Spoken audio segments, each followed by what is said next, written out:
7 minutes. Thank you very much, Chairperson. I'm very grateful to this distinguished gathering and the representatives of different countries and civil society organizations to comment on my report and give very helpful suggestions. I cannot answer to all of them, but I would like to respond to anybody who wants to know further answers later. But I want to pick a few points which I think are very important and which can be taken up.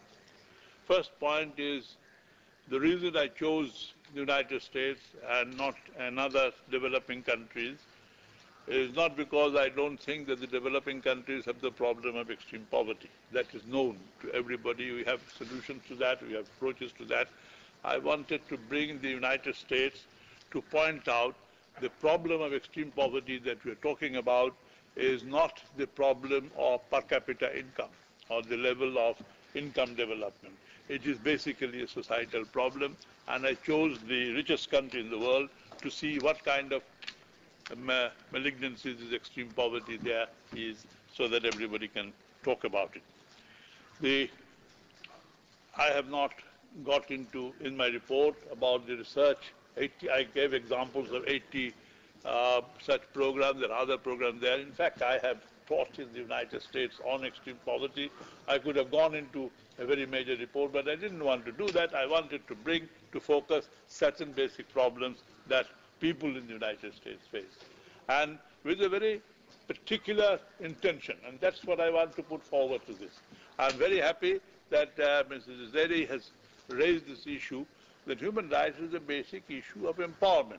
Now, whether you talk about empowerment, whether you talk about the basic lack of dignity, this is something which is now universally accepted. But some of the countries have not accepted. If every country implemented civil political rights and economic, social and cultural rights, then extreme poverty would have disappeared. But unfortunately, some of the major countries have not accepted economic, social and cultural rights, and even when others have accepted, they have not followed through the whole thing in the process of implementation. My aim was to now suggest to you that let us have an international consensus about a problem which is solvable, which can be approached, which can be really removed from the world scene, is extreme poverty. And this would be, for each country, a small fraction. For developing countries like ours, it may be quite large, but for industrial countries, it can be very small. All it requires a very clear identification of the policies that are required to get you out of this problem, and the motivation, the mechanism to do that. I brought in, this is the European Union's question of social exclusion deliberately, because human dignity is not just you're lacking income or lacking education, but also the basic point that you are socially excluded. So my argument about multidimensionality, or what Sen considered the capability approach of poverty, is to bring in all the different aspects of the dignity, and social exclusion becomes a very important problem. In Europe, social exclusion probably is more important than many other countries in the world, but it has to be recognized as a major element of which constitute human dignity. What I try to put forward to you, and this is an answer to my friend from India and to all of you, that let us now consider whatever has happened about economic, social and cultural rights and civil and political rights. Those debates, this optional protocol should go on. But let us now take a line that for a limited version of the combination of all the rights. I tried first in my presentations on the right to development. That was a long time back. I couldn't make much headway on this. But extreme poverty is considered by every country, every religion. In fact, I was looking at one of the very interesting religious texts, I would not mention the name, which talks about practically all religions in the world consider that doing something for the poor is serving God, and you must do that. I mean, this is something which has been accepted everywhere as a moral issue. Let us build upon that moral issue. And since we have reached a situation where there are enough resources available, there is enough best technology available to eliminate extreme poverty. Read Jeffrey Sachs' contribution, any other World Bank contribution, it is possible to eliminate extreme poverty. Let us resolve that we shall do that. To do that, I try to point out that human rights approach is the most, I will not say the only approach, the most favorable approach. Because you talk about a method based on rights, equitable, non-discriminatory, participatory, accountable, and transparent. These are the impact principles. Let us try to work out how methods can be secured, that methods can be worked out, so that the policies can be implemented in that manner.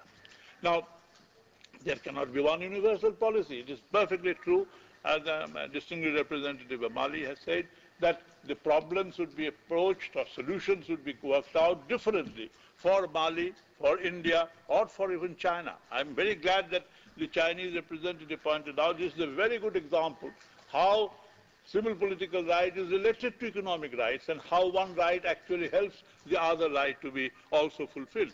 These are the issues which we can actually tackle now in a consensual way, and I submit extreme poverty is a condition which afflicts a small section of the population all over the world, and we can take charge of that section of population, try to do something in a human rights consistent way. Entire international community can get together to fulfill this. The so-called notions about international cooperation is very important. There are plenty of disagreement on the international cooperation, but I do not think any country will disagree to cooperate with another country if, as a result of that, extreme poverty problems can be resolved. Best example, if you may permit me to point out, what happened in Tanzania, the cotton issue. Because of the European and American policies of cotton subsidy, the Tanzanian peasants were dying because the cotton prices were very low and extreme poverty conditions were created. And steps were taken, not fully followed through, to do something special for that kind of a problem. I am putting forward this question that this is the time now, we can have another angle to say that how we can build up an international cooperation.